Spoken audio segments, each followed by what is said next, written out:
os discursos, inclusive, discursos muito inspiradores, como o deputado Zuco, do Rio Grande do Sul, o deputado Marcel Van Hatten, também do Rio Grande do Sul, se posicionando ali a favor da anistia, deixando claro as injustiças que vivemos no Brasil, deixando claro o estado de exceção liderado por Alexandre de Moraes, que a gente vive hoje, que coloca a gente atrás das grades, sem conseguir comprovar crime. A gente comemora, vê inclusive as manifestações ali dos representantes do governo norte-americano comemorando também essa aprovação do PL de anistia. E aí hoje a gente dá de cara com essa notícia de que, na verdade, o relator é o Paulinho da Força, que ele foi se aconselhar com Michel Temer e Aécio Neves para conseguir equilibrar. E aí, hoje mesmo, ele diz em entrevista que não tem que se falar em PL da anistia, vai ser falado em PL da dosimetria, o que é uma vergonha no fim das contas. É a distorção. Na verdade, eles estão fazendo do parlamento o que fazem há muitos e muitos anos, um circo. Aquilo foi um circo, foi um teatro armado para que a gente comemorasse, mas no fim das contas o Gumota sempre soube quem seria o relator e sempre soube que não teria anistia coisa nenhuma, que no máximo eles mudariam ali a dosimetria da pena. Sabe, Marifred, hoje o Paulo Briguet falou algo bem interessante no programa Café com Gazeta pela manhã, que eu vou repetir aqui o que ele disse. Não existe dosimetria quando se trata de um veneno. Se você tem um copo de veneno, você não fala bebe menos, porque a gente vai fazer uma dosimetria, você vai beber uma dose menor e tá tudo certo. Não! Se não há crime, se não tem como a gente dizer que aquelas pessoas elas cometeram de fato um crime, a única saída é a anistia, que não seria nem um perdão, né? Mas é quando a pessoa é condenada injustamente, a solução que temos, solução essa constitucional, como bem disse o Fred hoje mais cedo, é sim uma aprovação pelo Congresso de uma anistia. E o Congresso tem força, isso que é o mais importante a gente deixar claro.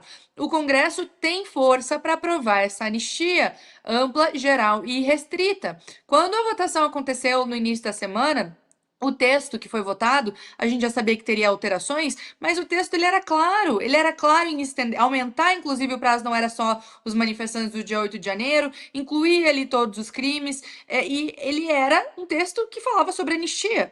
Então é uma enganação com nós, eleitores, não só eleitores, como quem paga o salário e sustenta toda aquela casa em Brasília somos nós, é uma enganação quando eles aprovam um PL num dia, e a gente viu ali, inclusive, acho que foi aqui no chat que eu li falando sobre como o Gumota estava calmo durante aquela votação, e isso é uma suspeita, claro que é uma suspeita. Ele estava calmo porque sabia que era uma enganação, ele sabia que a anistia, da maneira como deveria ser proposta, não avançaria.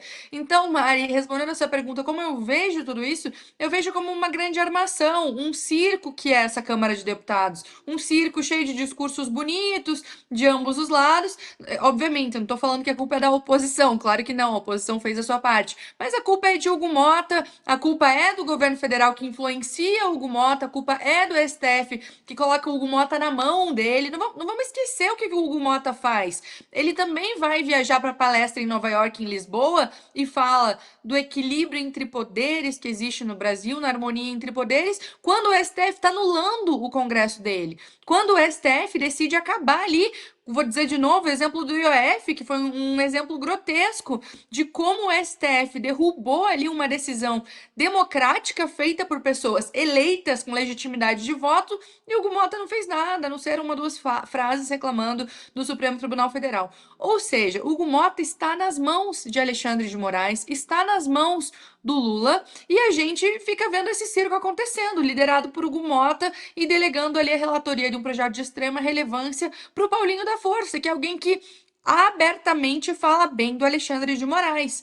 Como que alguém, em 2025, tem coragem de dizer que Alexandre de Moraes é o grande guardião da Constituição? Foi o que o Paulinho da Força falou. Então, quando a gente vê todas essas peças, fica nítido o circo que estamos vendo acontecendo no Congresso Nacional, e o mais triste é que esse circo está brincando com vidas de pessoas reais, pessoas essas que estão presas injustamente, pessoas que são como os prisioneiros políticos da Venezuela. Eu cito aqui sempre o exemplo da Venezuela, até porque eu já falei algumas vezes aqui que eu tenho uma conhecida, uma amiga minha presa no regime venezuelano porque ela é oposição.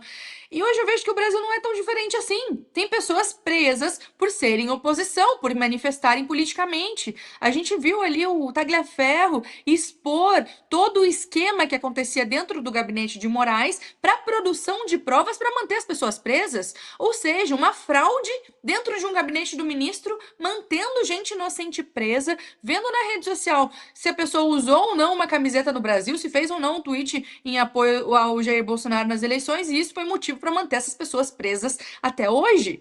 E aí, quando o parlamento vai fazer alguma coisa, eles querem falar em dosimetria. Dosimetria de alguém que usa uma camiseta da seleção do Brasil, posta um tweet defendendo o Bolsonaro e vai pra rua. Isso aí não é dosimetria coisa nenhuma. Isso deveria ser uma liberdade de expressão. Todo mundo tem o direito de votar em quem quiser, usar a camiseta que quiser e fazer a manifestação que quiser. Não é o que está acontecendo. E daí eles vão falar, né? Só para finalizar aqui o meu comentário, eles vão falar, não, mas teve pessoas que violaram e destruíram patrimônio público. Sim, teve. Primeiro, algumas pessoas, e a pena está sendo coletiva para todo mundo. O voto do Fux foi brilhante, inclusive quando ele afasta Jair Bolsonaro dessa situação de dano e deterioração do patrimônio público, porque não tem como comprovar o vínculo do Bolsonaro, né? Não tem como dizer que o Bolsonaro foi responsável por deteriorar o patrimônio público.